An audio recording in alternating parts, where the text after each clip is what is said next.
આખા ગુજરાત રાજ્યમાં ધોરણ 10મા અને 12માની બોર્ડની એક્ઝામ ચાલુ થઈ. બોર્ડની એક્ઝામ એટલે વિદ્યાર્થીઓની કારકિર્દીનો એક ઇમ્પોર્ટન્ટ પડાવ છે. ખાસ કરીને આજે ગુરુકુળ વિદ્યાલયમાં ધોરણ 10ના વિદ્યાર્થીઓની પરીક્ષા શરૂ થવા જઈ રહી છે. બાળકોને એન્ટ્રી આપી દીધી છે. બાળકોમાં ઉત્સાહનો સંચાર થાય, આત્મવિશ્વાસનો સંચાર થાય એ માટે ભારતીય જનતા પાર્ટી તરફથી ચેરમેન તરીકે પોતે એરિયાના તમામ કાઉન્સિલરો, શિક્ષણ સમિતિના ઉપાધ્યક્ષ એવા શ્રીમતી અંજનાબેન ઠક્કર, કાઉન્સિલર શ્રી હીરાભાઈ કાંજવાણી, અમીષાબેન ઠક્કર, તમામ લોકો ત્યાં ઉપસ્થિત રહ્યા છે.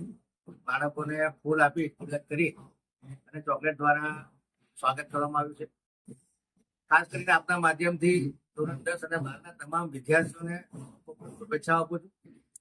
તમામ ટીચરોએ જે આખું વર્ષ મહેનત કરી છે, તમામ વાલીઓએ જે પોતાના બાળકોને સાથ સહકાર આપ્યો છે, પોતાનું યોગદાન આપ્યું છે, આ તમામ વાલીઓ, ટીચરો અને સ્ટુડન્ટોને ખૂબ ખૂબ શુભેચ્છાઓ આપું છું. પરીક્ષા એ ફક્ત પેપર નથી કે ગુણો માટેની કોમ્પિટિશન નથી, પરંતુ આખું વર્ષ જે મહેનત કરી છે, જે એકાગ્રતાથી, લગનથી, ડેડિકેશનથી અને ડિસિપ્લિન, શિસ્તથી કન્સિસ્ટન્ટલી જે મહેનત કરી છે, આજે એમને પોતાની શક્તિનો પરિચય આપવાનો દિવસ છે. ખરી કસોટી તો આત્મવિશ્વાસ, ધીરજ, મહેનત અને સમર્પણની છે.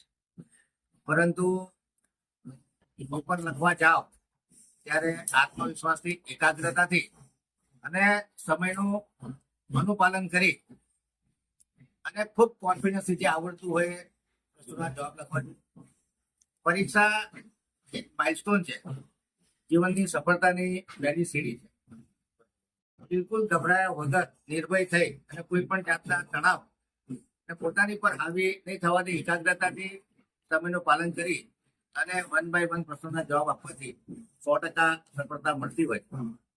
માનો નિષ્ફળતા બી મળે તો નાસીપાસ થવાની જરૂર નથી, કારણ કે નિષ્ફળતા એ બી સફળતાનો જ એક ભાગ છે. આથી તમામ વાલી મિત્રો, વિદ્યાર્થી મિત્રો ને હું ખૂબ શુભેચ્છાઓ આપું છું કે એમને આખા વર્ષભરની મહેનત અને જે ડેડિકેશનથી, લગનથી, એકાગ્રતાથી જે એમને મહેનત કરી છે એ ફળે અને આગળના જીવનમાં ઉત્તરોત્તર પ્રગતિ થાય. શુભેચ્છાઓ. ઘણા પેરેન્ટ્સ વિદ્યાર્થીઓને ટકોર પણ કરતા હોય છે કે મહેનત નથી કરી, માર્ક્સ ખરાબ આવ્યા છે. એવા પેરેન્ટ્સને તમે શું સંદેશો આપશો? આ તો એક પરીક્ષા છે, આવનારા દિવસમાં બીજી વાર પરીક્ષા પણ અપાશે. મેં કીધું કે પરીક્ષામાં ગુણ કરતા માણસનું ચરિત્ર અને સમાજ સેવાનો ભાવ અને ઉત્તમ ઘડતર થાય એ વધુ મહત્વનું છે. પરીક્ષાથી નાસીપાસ થવાની જરૂર છે. પેરેન્ટ્સ નાસીપાસ થવાની બિલકુલ જરૂર નથી. પેરેન્ટ્સે પોતાના બાળકને જેવું છે એવું એક્સેપ્ટ કરવું, અલાઇન કરવું અને એપ્રિશિએટ કરવું કે એટલું સારું કરે છે એટલું બાળકને એપ્રિશિએટ કરવાની જરૂર છે. દરેક બાળકમાં કંઈક ને કંઈક ખોટું હોય છે. આ એકેડેમિક્સની પરીક્ષા એક ભાગ છે. જીવનમાં સફળ થવા માટે ઘણા બધા પેરામીટર્સ પર ખરા કરવું પડતું હોય છે. એમાં વ્યક્તિગત સંબંધો, સંવાદ, એકાગ્રતા, સારું ચરિત્ર, ઈમાનદારી, તમામ ગુણો આપણે વિકસાવતા હોઈએ છીએ. અને જે ટીચરો આખો વર્ષ મહેનત કરી અને જે જવાબદાર બાળકો બનાવી અને આવનારી પેઢીનું ઘડતર કરતા હોય છે, તમામ ટીચરોને પણ ખૂબ શુભેચ્છા આપું છું. અને એમને પણ કહું છું કે આવતા તમામ સ્ટુડન્ટો સારામાં સારું પરફોર્મ કરે, કે વાજો દિવસ રાત જાગી અને પોતાના બાળકો માટે જે કોઈ મહેનત કરી છે એમની પણ મહેનત પડે એવી ઈશ્વર ચરણોમાં, માતા સરસ્વતીના ચરણોમાં પ્રાર્થના કરું.